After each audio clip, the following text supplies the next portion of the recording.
আমি খাই নাই। ওই বেটা তোরা ডরায় সব কই দিলি। তোরা আমার দিকে শিখ, আমি কি এক ফোঁটা ডরাইছি? তোরা আমার মতো সাহসী। স্যার আসসালামু আলাইকুম। স্যার এরপরে আমি কোনদিন রাখিস বিড়ি খান্দা স্যার, আমি পেনশনও খান্দা স্যার, আমি তো রোজা আছি স্যার। স্যারটার কিচ্ছু হয় না, আমি তোর ভয় দেখানি লেগে গেলাম, তুই বলে ভয় পাস না? এই এত কথা ভাবতে সামনে এটা কি এর বই পড়ছে, এটাকে ধইরা দিই। এই ভাই থাম, এইটা ধরিস না, এটা হয়তো বা অশুভ কোনো জিনিস। তুই তো একদম ঠিকই কইছস, এই বই তো আমরা কখনোই ধরতাছি না। এই বেটা এরকম কত জনি আর নায়ক নায়িকা সটির গল্পের বই আমি পড়লাম, এইটা দেখে নাকি আবার ভয় পাওয়া লাগবে?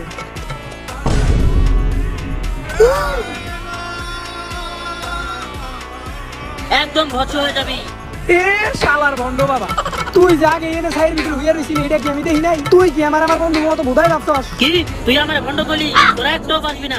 তোরা এক পুরনো বীরের রহস্য আবার নতুন করে জায়গায় তুলছস। এ ভন্ড বাবা, আজকে খালি রমজান দেখে আর আমি রোজা রাখছি দেখে, নইলে এখনই আপনার কিছু মেরে দিতাম।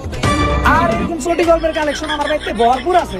আর আপনি যেহেতু একটা বীরের কথা কইছেন, তার মানে আমি শিওর এটা জানি ভাইটা, আর এটা তো আমি পড়বো। এই বইটা কখনো খুলিস না, নাহলে সবাই মরবি। এটা একটা বীরের কাহিনী।